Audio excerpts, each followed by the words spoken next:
Eu acho que não se trata mais de discutir a legitimidade ou a qualidade do que o cidadão faz e posta e carrega na rede de computadores. Esse é um dado da realidade e isso faz parte do momento histórico em que a gente vive.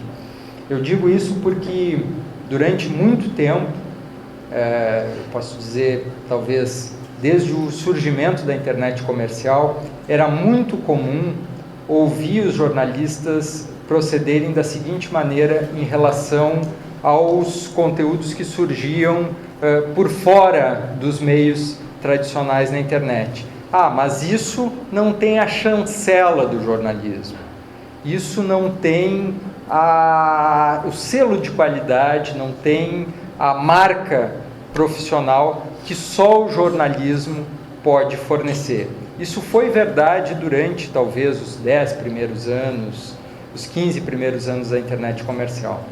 Eu tenho um exemplo que considero bastante importante e digno de ser estudado por todos nós nas salas de aula. E eu, como professor, tenho levado esse exemplo para a sala de aula. Eu não sei se vocês se recordam que no final de abril aconteceu, surgiu na internet e as grandes redes divulgaram, exibiram um vídeo sobre a queda de um avião. Mostrava um grande avião sobre uma estrada e o avião quase que como uma folha seca, era um avião de carga, um avião grande, como uma folha seca, caía e se espatifava no chão numa grande bola de fogo. Até a CNN, o Jornal Nacional, exibiram esse vídeo que até este momento eu não sei quem produziu, quem gravou.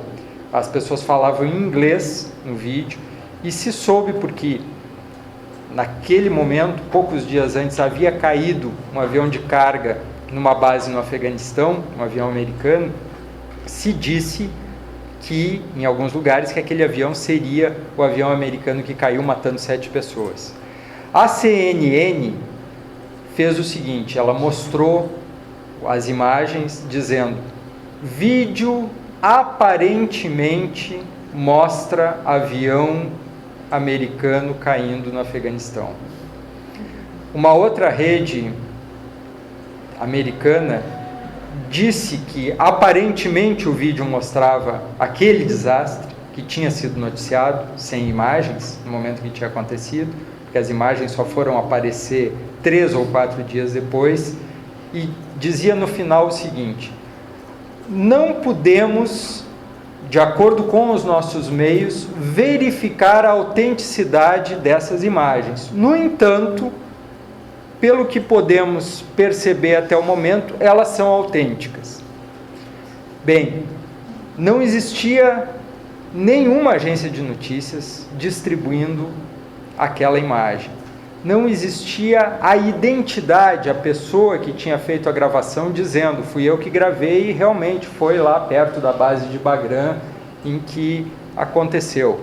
Esse é um momento, quer dizer, um momento em que a CNN, vamos combinar que a CNN é talvez um dos grandes padrões de telejornalismo, em termos de técnica, em termos de extensão, em termos de história. Se a CNN não pôde fazer a verificação da autenticidade do vídeo, imagine-se os meios regionais e outros.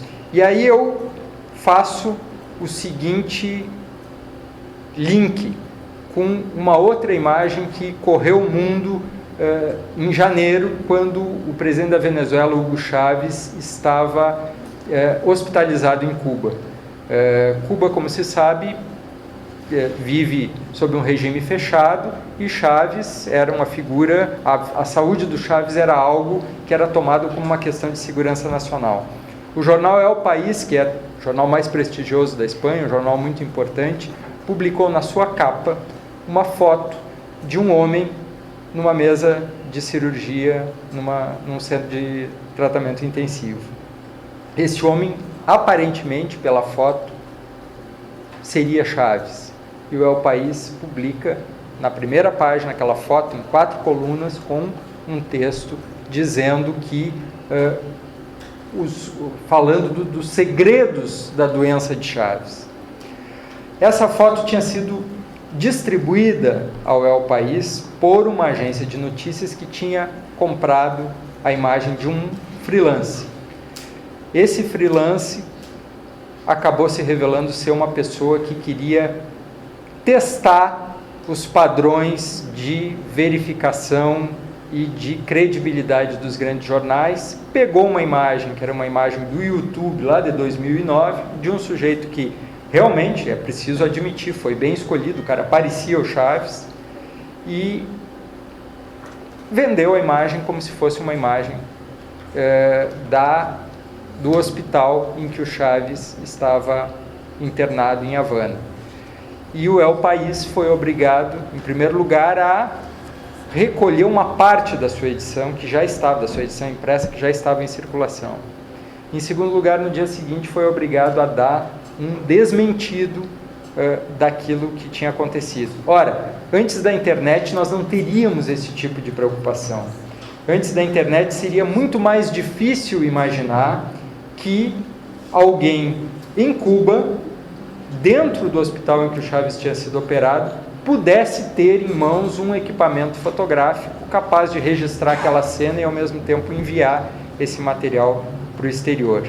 O El País, que sabe muito bem que nós vivemos numa sociedade em rede, não considerou que esse fato fosse digno de uma verificação mais detalhada e mais acurada. Assim como a CNN e o Jornal Nacional e essas outras redes americanas não consideraram que se pudesse questionar, por exemplo, se aquele avião que cai naquela sequência de uns 6 minutos seria realmente o avião americano no Afeganistão.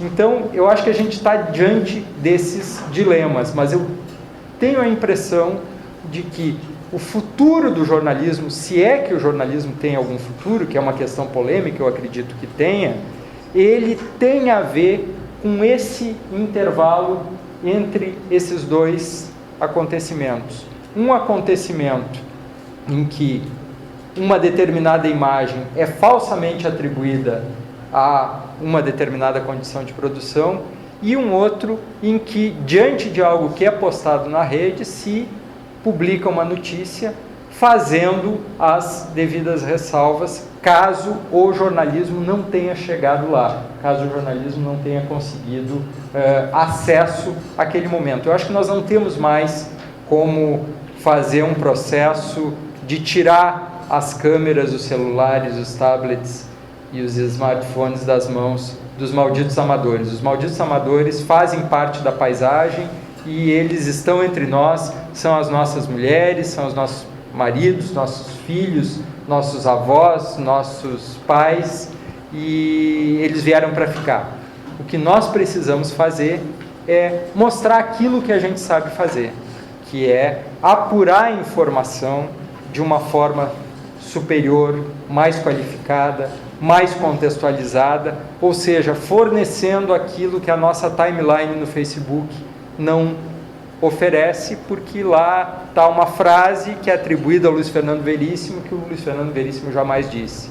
Lá está uma foto que seria uma foto da Avenida Goethe alagada durante a última enchente, que na verdade se refere a uma enchente de 2002, e assim por diante. Eu acho que é nesse entremeio que o jornalismo precisa se mover, enquanto mecanismo de descrição e de narração da realidade.